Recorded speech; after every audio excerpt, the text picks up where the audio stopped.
সাতক্ষীরা ৪ আসনের সংসদ সদস্য ও জামায়াতে ইসলামীর নেতা গাজী নজরুল ইসলামের সঙ্গে এক নারীর অন্তরঙ্গ মুহূর্তের একটি ভিডিও সামাজিক যোগাযোগ মাধ্যমে ব্যাপকভাবে ছড়িয়ে পড়েছে। সোমবার ২০ জুলাই রাতে ভিডিওটি ভাইরাল হওয়ার পর তা সামাজিক ও রাজনৈতিক অঙ্গনে ব্যাপক আলোচনার জন্ম দিয়েছে। বিষয়টি নিয়ে এবার মুখ খুলেছেন তাঁর শ্বশুর।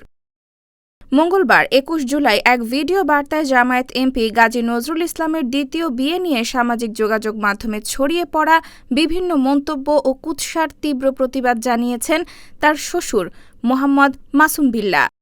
এক সংক্ষিপ্ত বক্তব্যে মোহাম্মদ মাসুম বিল্লাহ বলেন, গত ১৭ জুন আমার বড় মেয়ে মরিয়ম আক্তারের সাথে তার বড় স্ত্রী সহ আমরা সকলে উপস্থিত ছিলাম।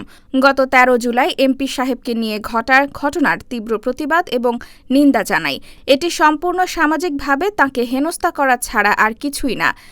এ বিষয়ে ভিডিওটি প্রকাশের পর জামায়াতের পক্ষ থেকে জানানো হয়েছে, ভাইরাল হওয়া ফুটেজটি ২০২৩ সালের এবং এতে থাকা নারী সংসদ সদস্য গাজী নজরুল ইসলামের বৈধ দ্বিতীয় স্ত্রী। দলটির নেতারা দাবি করেছেন, বিষয়টি ব্যক্তিগত ও পারিবারিক। এটিকে কেন্দ্র করে উদ্দেশ্যপ্রণোদিতভাবে সামাজিক যোগাযোগ মাধ্যমে বিভ্রান্তি ছড়ানো হচ্ছে বলেও দাবি তাদের।